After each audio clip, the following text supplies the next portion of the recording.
Hi, and welcome to the Healthcare CEO Show, where you'll find actionable insights on healthcare leadership from the best and brightest in the industry. I'm your host, Daniel Fernandez.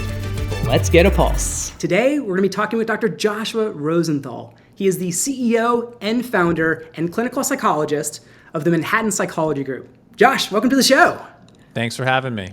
Let's talk a little bit about how you started the practice. How long has it been around, and what prompted you to start that practice? Sure. So I started the practice in 2008 when I first got licensed. And, I went into mental health like most people do. I had a great personal experience as a child. And I thought, hey, if this happened to me, I want to pay it forward and help other kids. And started in 2008 and then just, sort of took off from there and grew it to over 300 people, where I eventually sold in September 2023 to private equity. Now let's talk a little bit about that sale to private equity. That happened at the end of last year, is that correct? Yeah, September 2023. Now, a lot of people will compare that process to a marriage. Would you agree? And if so, how? God, I hope no one gets married that way, because that could be a terrible marriage. It's sort of like an arranged forced marriage, right? You have a very short amount of time to get to know your buyer. The circumstances are super awkward, going out to dinner and having management meetings and then pushing papers and all kinds of stuff back and forth and then signing on the dotted line. Literally you could go from meeting someone to selling your company to them, within, 4 months. So, you don't really get to know who they are, until after the sale. But I would say that if you really put your, psychologist hat on and you pay attention, you can pick up on what it's going to be like to be married to them from the very moment that you meet them, because everything is a data point. What it's like to have that first management meeting, what it's like to have dinner with them, break bread, have casual conversations, and then what it's like to negotiate with them during due diligence. And if it's a terrible experience or uncomfortable, it's only going to get worse. So I would say definitely pay attention to that. So that initial phase is very similar to that first dating phase. How do you balance the relationships between your prospective buyers and your existing team? I think there's got to be a lot of... It's different for every company. Some companies I know, the owners tell management and even providers, hey, we're going to sell. And it might take a year to sell. And everyone knows that a sale is coming. Versus other sales where just the owners know up until the last minute. It really depends on the particular company and the relationships between owners and leaders and managers. And you just have to find something that works really well for you. I don't think there's any one way of doing it. And in the end, if you find a great buyer and you get the value that you're looking for as an owner and you end up retaining, all of your key employees, then you can say your process worked. Whatever you chose to do worked. But it may not work for everyone else. Were there some considerations on your side of the deal before everything happened or transpired? Were there things that you were doing maybe to the practice to get it ready before the point of sale? To me, it was more of, there's two things. There's the professional and the personal. Like personally, I need to understand what my goals were and get really clear on what I wanted to do with the company, what I wanted to do in the future, what I needed personally for my family to be, ready to sell. And then professionally, making sure that your company is ready to sell. Like you don't want to be disorganized and not have your numbers really clear, because all that will just mess up the process and you won't get a good value and it'll be really, tough for everyone and it'll fall apart. So there's a lot of work that goes in. I tell people you need about a year to get your head straight around it and get your books in order and get, your team in order. And then it takes a year to actually sell. So you're really 2 years out from the moment you think about doing it to signing the paper. Now, the company you ultimately inked the deal with is called Arc Health Partners. Did they have some ideas of where they wanted to take it, and how involved were you, in that process? Yeah, so they're unique in terms of roll-up. Their model is we let the portfolio companies keep their identity, which is unique, versus some other roll-ups where, the MSO basically just buys the providers and the patients, and they throw away the culture and the identity, and it just gets absorbed into the sort of platform. And I liked Arc Health because they let us keep our identity and our culture. I built this company for 15 years, and we're doing well. And I just didn't want to partner with someone who didn't appreciate that. So that was really important to me. Okay, so they were very much, in essence, founder friendly. Absolutely. I mean, I know all the other partners that own their practices. We've all kept our names and our identities and our brands. But at the same time, we're all tied together in the back end with finance, treasury, payroll, all these other sort of business operations. But on the front end, the key for me was, are my patients going to know that there was a sale? And if they're going to know that there's a sale, it's usually not going to be it's not usually a good thing. And so the best way to protect the doctor-patient relationship, in my mind, was to do it this way. So it worked out for me, but it may not be right for every other practice. For example, if your practice is not doing well and your brand and identity are not an asset, right? Maybe that's not important to you to keep, and you're happy to basically be absorbed. But for us, it was very important. We have great brand reputation in New York City, and I wasn't about to throw that away.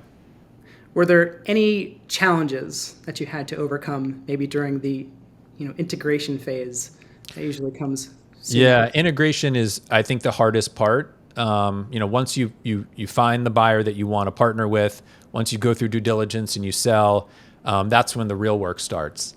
The more sort of cohesive and integrated the buyer is between M&A, integration, and operations on their end, the easier the process will be for you.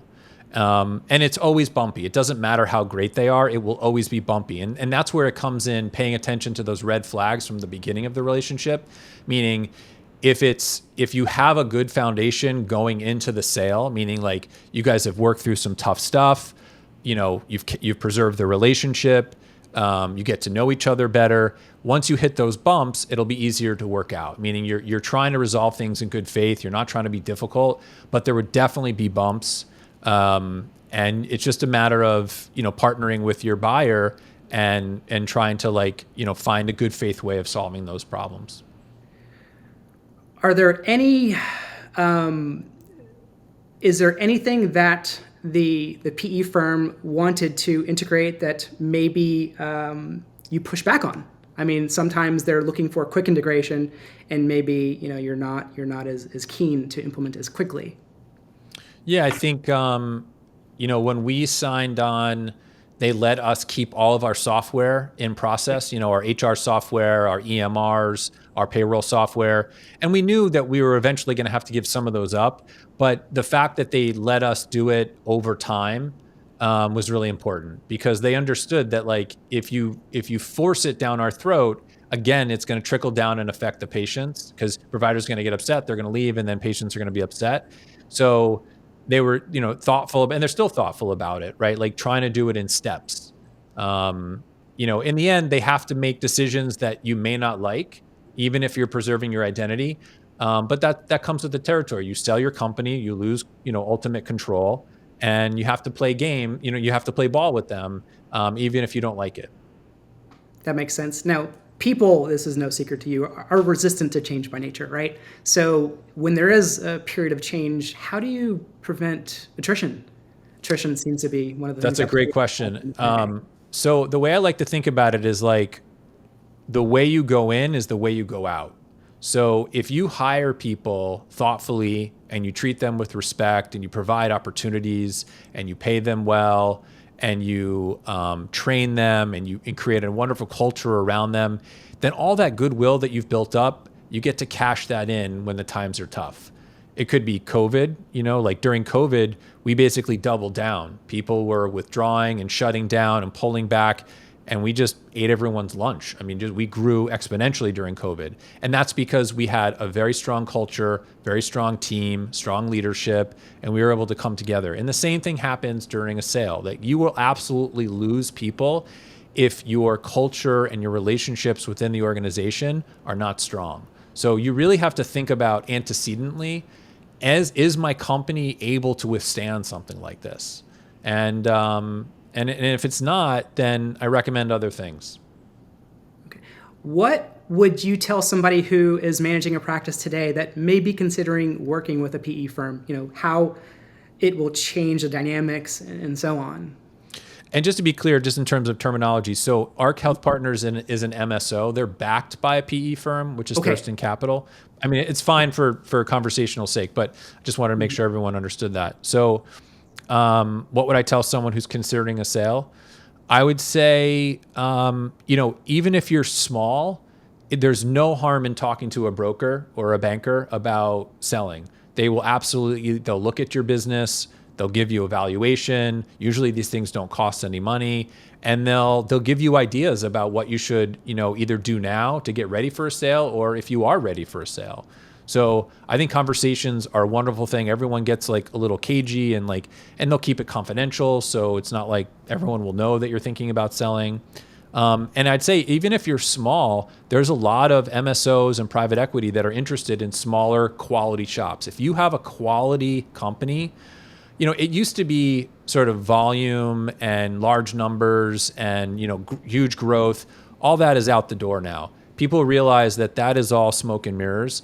They want quality care over anything. And if you're providing that, you could have a business that's worth, selling. That makes sense. What have been some of the greatest advantages to being part of a larger organization? Sure. So for me, I'm a sole owner. I mean, I own the company with my wife, but she's not involved in the business aspects of it. So I've always been doing things sort of on my own. And I've had some outside consultants along the way.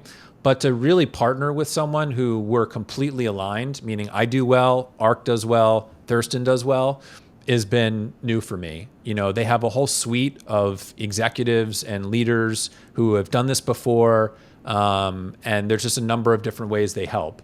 And in every company's different. We're pretty large, so we have a lot of infrastructure, so we don't need a ton of help. But things like financial projections and budgeting, those are things that I was never able to do really well, and so I welcome their support.